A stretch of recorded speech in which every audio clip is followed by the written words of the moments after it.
Está en línea el doctor Pablo Basel, abogado especialista en derechos humanos y ex subsecretario de Derechos Humanos de la provincia de Corrientes. Doctor Basel, ¿cómo le va? Buen día, Walter Ayala lo saluda aquí en FM Espacios. Buen día, Walter. Un gusto estar con vos. Gracias por el llamado. Por favor, a usted por atendernos, siempre tan amable. Bueno, recién hablaba un poco sobre esta publicación de La Nación, de Clarín, contra la investigación de las torturas que sufrieron los soldados en Malvinas por parte de sus propios jefes. No es la primera vez que sucede esto, ¿no? No, efectivamente.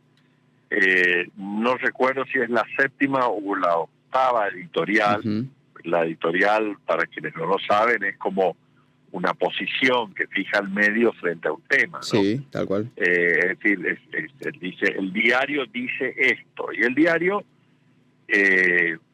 pretende la impunidad de estos crímenes, y el único argumento que presenta uno objetivo, que dice el paso del tiempo. Sí, claro, pasaron 42 años y esto no se le puede imputar a las víctimas, y al mismo tiempo tira un manto de sospecha allí, aludiendo de que los propios denunciantes, que ya hay cerca de 250 personas que declararon en sede judicial, estarían implicadas como en una práctica de corrupción para obtener enriquecimiento frente a estos hechos, ¿no? Uh-huh. Estos son los datos que tira La Nación como para exigir, estos son los términos que plantea la editorial, que el Ministerio Público Fiscal deje de investigar. Uh-huh. Bueno, frente a eso hay varias interpretaciones que hacer. La primera es la del propio medio, que es que no es un medio que aparece ahora, es tal vez el medio más antiguo de la República Argentina, que tiene una tradición de impunidad. Es decir, el diario La Nación aprobó todo el exterminio de los pueblos originarios. Uh-huh. En sus páginas uno podía conseguir trabajo esclavo de los pueblos originarios vencidos para los cañaverales de Tucumán, o si le interesaba a alguien más chico, decía: hoy se reparten chinitas. Eran las niñas separadas de sus padres que eran entregadas a personas para su explotación. Uh-huh. Después, este diario apoyó todos los golpes militares que interrumpieron la democracia durante el siglo XX, o sea que mucho compromiso democrático no se le puede pedir. Exacto. Este diario apoyó el bombardeo a la ciudad de Buenos Aires allá por junio del 55, que fue un detonante de la caída del electo general Perón, electo 2 veces, presidente constitucional de los argentinos, y aprobó y apoyó e impulsó los fusilamientos a los militantes peronistas allá a partir de 1955-56. Luego apoyó enfáticamente la última dictadura militar. Uh-huh. Y cada vez que alguien denunciaba las violaciones de derechos humanos, este diario decía: los argentinos somos derechos humanos, esto es una campaña anti-argentina y todos los desaparecidos están en París. Bueno, los resultados de esto está a la vista, con lo que me exime de mayores compromisos y de mayores comentarios respecto a la vocación democrática de este medio. Uh-huh. Y en segundo lugar, este diario, para pedir la impunidad, pasa por alto de lo que establece la Constitución Nacional, pasa por alto los tratados de derechos humanos y pasa por alto los dictámenes fiscales, porque ya el propio jefe de los fiscales uh-huh. Pidió la investigación profunda de los hechos. ¿Por qué? Porque hay tratados para la eliminación de la tortura, que firmó la Argentina, hay tratados sobre imprescriptibilidad de crímenes de guerra y delitos de lesa humanidad, que suscribió la Argentina y es materia vigente, y al mismo tiempo hay una resolución de la Corte Interamericana de Derechos Humanos que obliga a la Argentina de hecho ya actuó en ese sentido, que cada vez que un funcionario público participa en violaciones de derechos humanos, no importa el grado, puede ser el comisario general de una fuerza provincial o un modesto cabo, pero actúa en violaciones de derechos humanos, o por ejemplo tortura en una comisaría, es obligación del Estado investigar los hechos cada vez que un funcionario público interviene. Entonces, no es lo mismo el delito de un particular frente a otro particular que una persona que tiene el poder estatal, el uniforme estatal, el arma estatal, el auxilio de la fuerza pública estatal y frente a un ciudadano. No es lo mismo, ¿no? Entonces, la nación, para defender la impunidad de los torturadores, prescinde de todo el orden jurídico argentino. Entonces, a mí me parece claramente una presión, un intento para que la justicia actúe según sus intereses, según sus vínculos, según su poca convicción democrática, y por eso presiona de esta manera a los jueces, a los fiscales y a la mismísima Corte, ya que el caso está ahora en la Corte. Así que esta es la situación.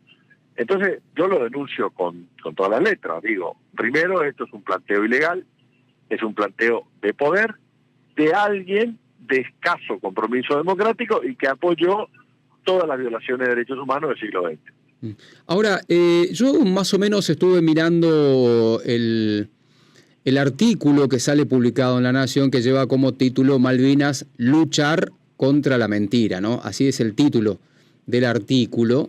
Habla de la banalidad del mal, fue la frase acuñada por Hannah Arendt en su libro Eichmann en Jerusalén, donde aborda el juicio al genocida y ahonda en su personalidad. Bueno, va contando un poco, va haciendo alguna remembranza, y después habla un poco sobre los casos, ¿no? Casos denunciados que se pretenden encuadrar dentro de esta categoría involucran inmovilización y estaqueamientos o calabozo de campaña del subalterno ante actos de gravedad e indisciplina, insubordinación, robos o de cobardía como modalidad del arresto o sujeción ante la inexistencia en el terreno de un establecimiento donde mantener prisionero al infractor. Digo, estos son casos reales, estamos hablando de casos reales. Ahora, ¿por qué ellos salen a decir que esto es toda una mentira? ¿Qué es lo que le hace o qué es lo que le acredita a decir que esto es mentira?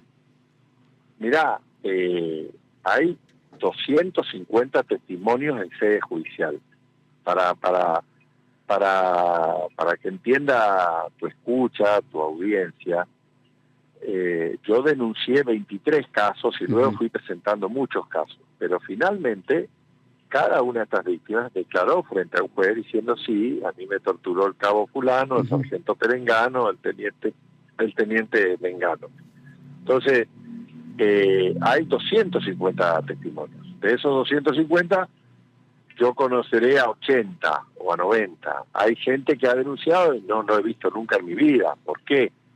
Porque cuando alguien iba a declarar, decía que, por ejemplo, yo lo conocía, decía: sí, a mí me torturó el cabo fulano y yo estaba con el soldado Pérez, que le pasó lo mismo. Entonces, el Poder Judicial citaba a Pérez, y Pérez dice: sí, efectivamente a mí pasó esto, esto y esto. O sea que ahí hay el 70% de las víctimas que han declarado, no los conozco, y aunque los conociera, declararon en sede judicial sus padecimientos. Entonces, esto de que no pasó ya no se puede negar, ya es imposible. Entonces, alude a la descalificación jurídica. ¿Cuál es la descalificación? Dice: estos eran calabozos de campaña. Bueno, resulta que en el Código de Justicia Militar no está previsto la pena de calabozo de campaña.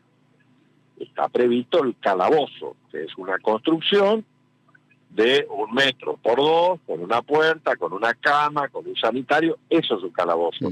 Los que vemos en las películas, los que sabemos que existen en la comisaría. No el estaqueo, no el enterrar a soldados hasta el cuello en la turba alada. Eso no es calabozo de campaña. Y por si faltara algo más, la magistrada le consulta al auditor militar del Ejército y de la Marina diciendo: ¿qué es esto de calabozo de campaña? Y está el informe oficial del auditor militar, que es algo así como el asesor jurídico de cada fuerza, diciendo: no existe calabozo de campaña en el ordenamiento militar. Cada funcionario que realiza un calabozo de campaña está cometiendo abuso de autoridad. Yo le agrego, para lo que el auditor es abuso de autoridad, para mí es tortura, ¿no? Entonces, ni el propio ordenamiento del Ejército y de la Marina dice jamás hemos enseñado esto en las academias. Esto es un delito. Entonces, la nación intenta, y por eso decimos que miente, porque la nación podría decir, en la jerga se ha aplicado lo que se conoce como calabozo de campaña, que es una práctica que consiste en esto, penada por la ley. Bueno, eso sería verdad, pero intenta desnaturalizar la gravedad con la banalización. Esto es como que, bueno, sí, todos sabemos que en algunas comisarías de este país los detenidos no la pasan bien.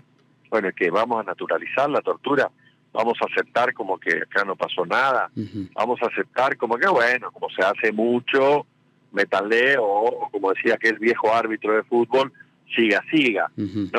No es el caso. Entonces, la propia nación tergiversa los hechos, falsea la verdad, elude considerar el marco jurídico con el único afán de promover la impunidad de los responsables, ¿no? Tremendo. Bueno, doctor, agradecemos mucho su tiempo, muy amable, y bueno, veremos a ver cómo sigue esta situación. No, yo le agradezco a ustedes, la verdad que para mí es un gusto muy grande estar siempre en contacto, su predisposición, la apertura, la posibilidad de pensar en voz alta que tenemos siempre al aire con la audiencia tan prestigiosa de tu espacio, así que te agradezco a vos y a la producción que siempre está muy atenta a esto, así que gracias de corazón y a disposición. Es un placer, gracias doctor, un abrazo.